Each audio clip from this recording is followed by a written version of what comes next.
Hello my dear children, welcome back.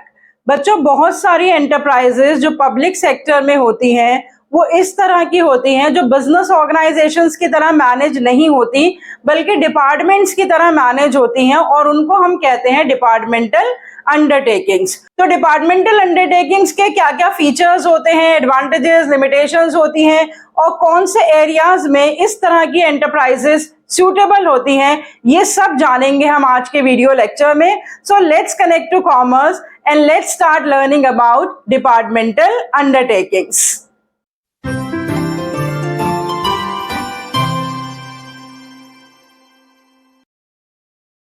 बच्चों, public sector enterprises जो हैं वो तीन मेजर कैटेगरीज की होती हैं: departmental undertaking, statutory corporations and government companies. तो जो डिपार्टमेंटल अंडरटेकिंग्स हैं वो most traditional and oldest form of business organisations हैं और जो कि under the control of the ministry function करती हैं। उनकी कोई सेपरेट लीगल एंटिटी नहीं होती है और उनकी ओनरशिप एंड कंट्रोल भी फुली गवर्नमेंट के हाथ में होती है। There are so many examples like Post and Telegraph Department, Railway Department, Education Department, Defense, Space, Health। इतने सारे डिपार्टमेंट्स होते हैं जिसके through public utility services provide की जाती हैं और जो प्राइवेट सेक्टर है इस तरह की एंटरप्राइजेस में बहुत ज्यादा इंटरेस्ट नहीं दिखाता है क्योंकि ये जो डिपार्टमेंट्स हैं ये फंक्शन करते हैं without the guarantee of profits. इनका मेन टारगेट होता है पब्लिक को वेलफेयर फैसिलिटीज प्रोवाइड करना। तो बच्चों, देख लेते हैं कि what is the definition of departmental undertakings, what are the features, what are the advantages and what are the limitations. सबसे पहले बच्चों डेफिनेशन नोट करिए अपने पास। The enterprises which are established as departments of the ministry and are considered as the part or extension of the ministry itself। या तो ministry का वो कोई डिपार्टमेंट होती है या फिर वो मिनिस्ट्री का ही एक्सटेंशन होती है या मिनिस्ट्री का ही एक पार्ट होती है। मैंने एक रील बनाई थी बच्चों इसरो पर, उस पर भी देखिएगा कि इसरो भी जो ऑर्गेनाइजेशन है वो गवर्नमेंट डिपार्टमेंट ऑफ स्पेस के अंडर मैनेज और कंट्रोल की जाती है।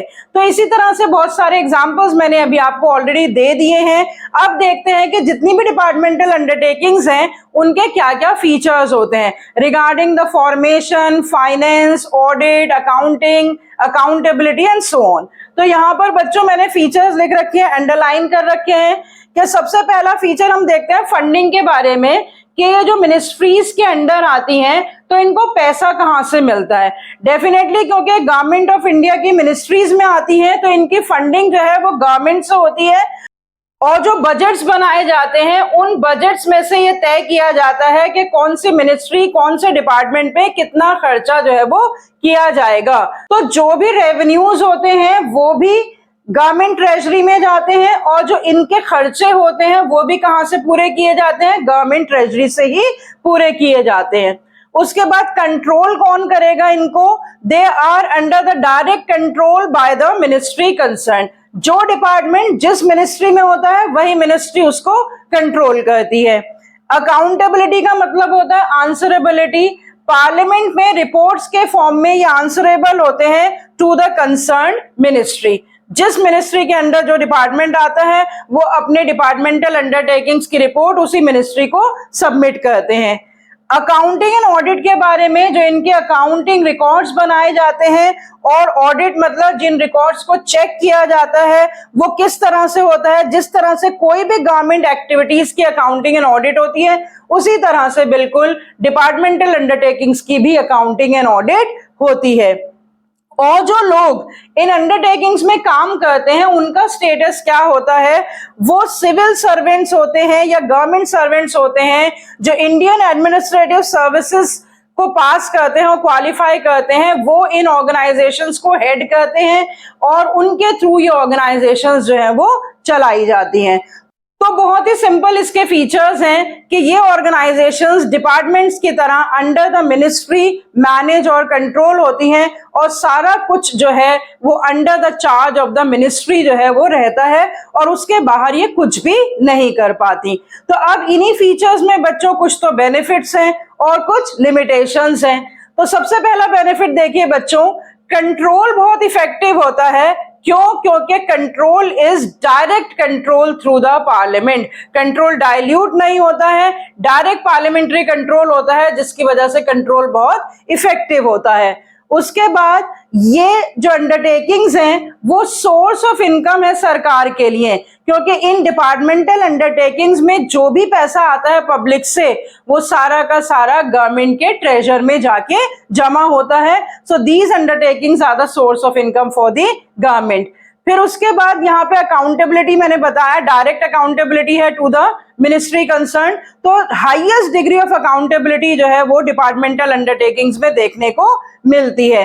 Most traditional and oldest form of business organisation है और खास तौर से वहां पर सूटेबल है जहां पर सिक्योरिटी जो है वो प्राइम इंपॉर्टेंस के लिए है। तो जहां पर सिक्योरिटी सर्विसेज होती हैं, डिफेंस सर्विसेज होती हैं, पब्लिक यूटिलिटी सर्विसेज होती हैं, वहां पर मोस्ट सूटेबल फॉर्म जो है वो डिपार्टमेंटल अंडरटेकिंग्स ही होती है। उसके बाद देख लेते हैं बच्चों के कुछ लिमिटेशंस हैं या कुछ ड्रॉबैक्स हैं इस तरह की डिपार्टमेंटल अंडरटेकिंग्स के, वो क्या हैं। सबसे पहला ड्रॉबैक तो ये है कि डिसीजन मेकिंग यहाँ पे डिलेड होती है, क्योंकि जो मिनिस्टर्स कंसर्न्ड होते हैं वो फाइनल अथॉरिटी होते हैं, उनके अप्रूवल के बिना कोई भी डिसीजन नहीं लिया जा सकता। तो डेफिनेटली जब तक अप्रूवल लिया जाता है तब तक डिसीजंस लेने में डिलेज हो जाते हैं। फिर उसके बाद फ्लेक्सिबिलिटी बहुत कम होती है, क्योंकि रिजिड डिसीजंस लिए जाते हैं। एक बार कोई क्राइटेरिया, कोई पर्टिकुलर मेथड फिक्स कर दिया जाए तो इतनी रिजिडिटी होती है उसमें कि अगेन बिना अप्रूवल के उसमें चेंजेस करना बहुत ही मुश्किल होता है। पार्लियामेंट्री डिस्कशंस होते हैं और उसके बाद कुछ चेंजेस जो हैं वो पॉसिबल होती हैं। फिर उसके बाद रेड टेपिज्म। रेड टेपिज्म का मतलब होता है कि very long channels of communication, क्योंकि फॉर्मल चैनल्स ऑफ कम्युनिकेशन हमेशा से ही बहुत लेंदी होती हैं, लॉन्ग चैनल्स ऑफ कम्युनिकेशंस की वजह से भी यहाँ पर डिलेज हो जाते हैं, that is called the red tapism.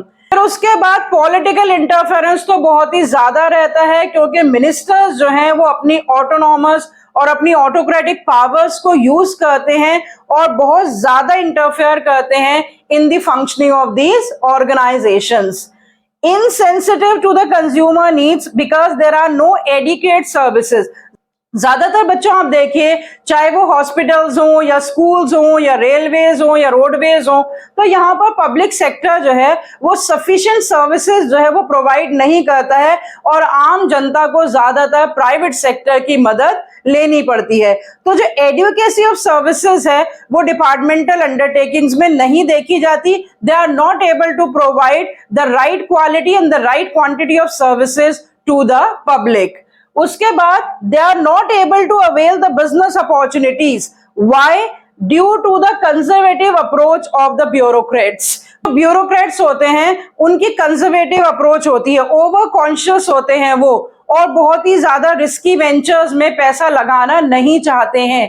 तो इसी वजह से उनको बिजनेस अपॉर्चुनिटीज अवेल करने का मौका ही नहीं मिलता। जो प्राइवेट सेक्टर है वो आगे बढ़कर बिजनेस अपॉर्चुनिटीज को अवेल कर लेता है और जो पब्लिक सेक्टर की डिपार्टमेंटल अंडरटेकिंग्स हैं वो इस तरह की बिजनेस अपॉर्चुनिटीज को अवेल नहीं कर पाती हैं। इन द नटशेल बच्चों हम ये देख सकते हैं कि जो डिपार्टमेंटल अंडरटेकिंग्स हैं ये गवर्नमेंट के डिसीजंस पे ही फॉर्म होती हैं। इनकी ownership and control fully government के हाथ में होता है। इनके फंड्स पूरी तरह से गवर्नमेंट ट्रेजरी से आते हैं। इनकी वर्किंग की आंसरेबिलिटी भी टू द मिनिस्ट्रीज कंसर्न्ड ही होती हैं। तो बच्चों, जहां पर पब्लिक वेलफेयर फैसिलिटीज प्रोवाइड करनी होती हैं, जहां पे प्राइवेट सेक्टर का कंट्रीब्यूशन बिल्कुल निल होता है, जहां पे सीक्रेसी बहुत ही इंपॉर्टेंट होती है और जहां पे ह्यूज इन्वेस्टमेंट्स चाहिए होती हैं without any guarantee of profit, वहां पर डिपार्टमेंटल अंडरटेकिंग्स जो हैं वो most suitable form of business organisations मानी जाती हैं। So I hope with this I have made you clear the features, benefits and limitations of departmental undertakings. You can search what are the various departmental undertakings which are run as a departments under the ministry concerned yourself. And next time we are going to cover up the next type of the public sector enterprises, the statutory corporations. Till then, goodbye, stay healthy and stay connected. Do watch and subscribe my channel if you have not yet subscribed, and share it with the maximum students.